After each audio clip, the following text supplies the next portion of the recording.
For the past 2 years, Shane Warne has been grabbing the international cricketing headlines. It's been so rare for a leg spinner to dominate Test cricket. Or is it? Until this season, not many people seem to have heard of Anil Kumble, and yet the Indian leg spinner has a Test record virtually as impressive as Shane Warne. Well, he did anticipate that. We'll have to see if it carried to him or no, but that certainly was off the bat here. Bounce, extra bounce for Kumble, and Jadeja just not able to get his hands under the ball. Curiously, Kumble is just 3 months younger than Warne, and his Coopers and Liebrandt rating show him only fractionally behind. So is he disappointed by his relative lack of recognition? Not really. I mean, like I've always said that, both of us are totally two different bowlers. So I'm happy with what I am, and as long as I'm,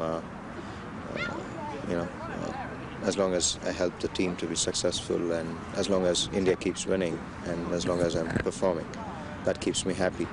Australia play mostly about 12 or 13 test matches a year, whereas we play about 6 or 7. So I think that's the thing. So I played only 20 test matches in 5 years, and he must have played about, I think, 35 or 40, I think, in last 3.5 years. So I think that's the difference.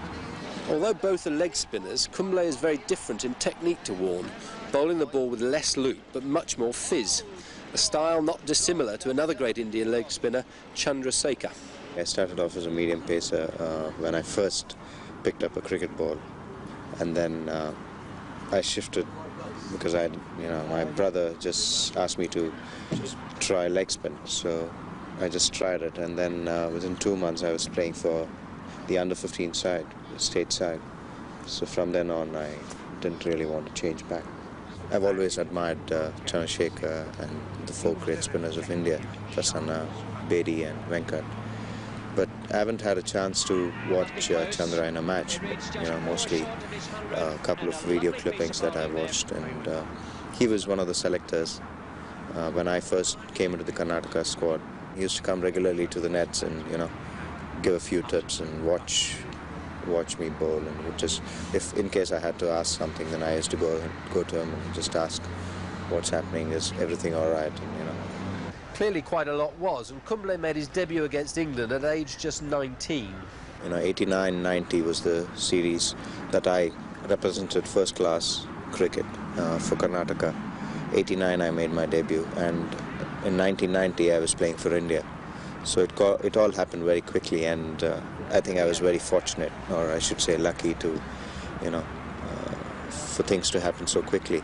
And then I was on the tour to England in 1990, so that was a very good education for me. He came into the side after missing out on the Lord's Test match. Yes, luckily for me, I think, I don't know, I was watching from the balcony, Gucci getting 100. I played in the second Test match. And claimed his first wicket at Old Trafford, ironically that of his future captain Alan Lamb. However, it was a series dominated by batsmen, and frankly no one was predicting at this stage that he would be a world-class bowler. Indeed, he didn't get into the side against Sri Lanka later that year, or in the 4-0 drubbing by Australia in 91-2. He was recalled for the tour to South Africa in 1992-3, and then contributed significantly to England's disastrous tour of India early in 93. His 21 wickets in just 3 tests at an average of 19 led to an unprecedented 3-0 triumph for the home side and established Kumble as a pivotal member of that team.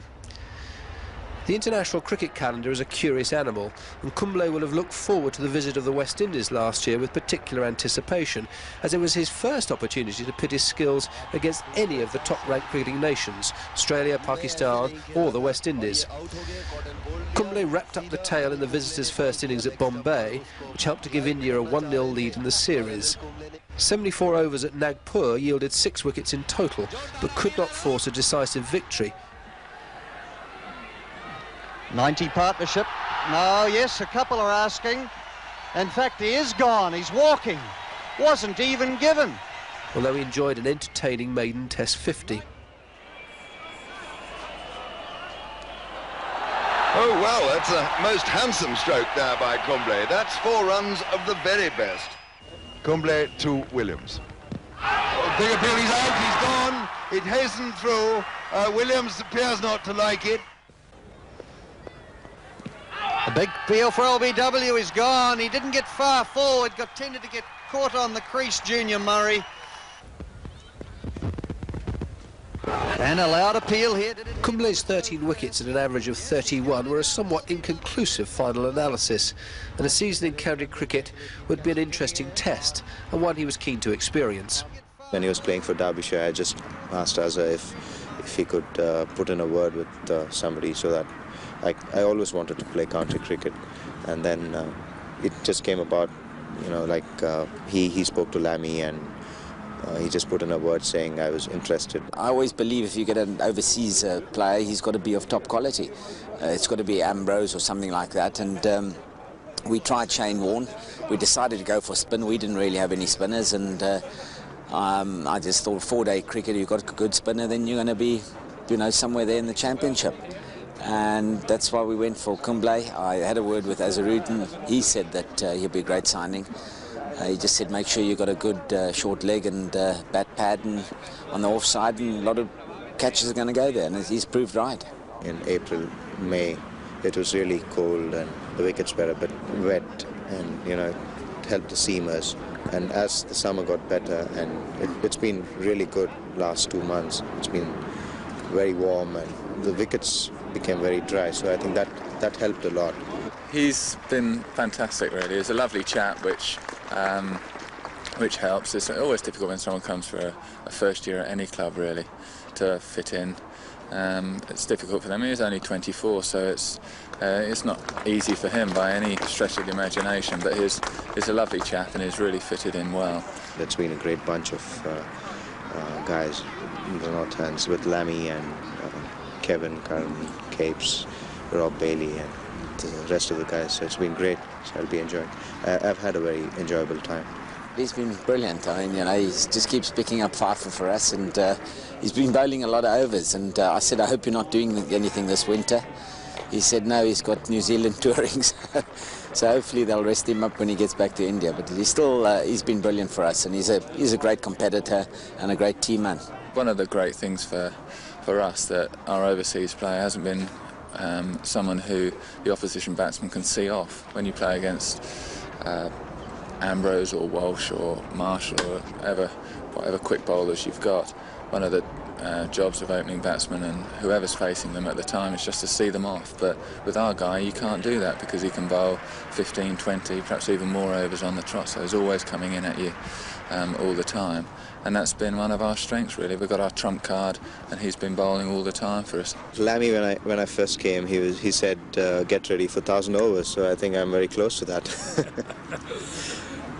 His record this season is really very good indeed, and yet there are still those that argue that he doesn't have enough variety, that he doesn't turn the ball enough to be a truly potent force at international level. Northamptonshire will disagree. We've seen a lot of the best players get unstuck, and also batsmen who have got 50 runs, 60 runs and so on, they've also come unstuck. I think he's a type of bowler you never really feel in against. And whenever he's bowling, when you're in the field, we've had catches 2 or 3 close by waiting to snap off anything that's going. You always feel like something's going to happen, and more often than not it has done.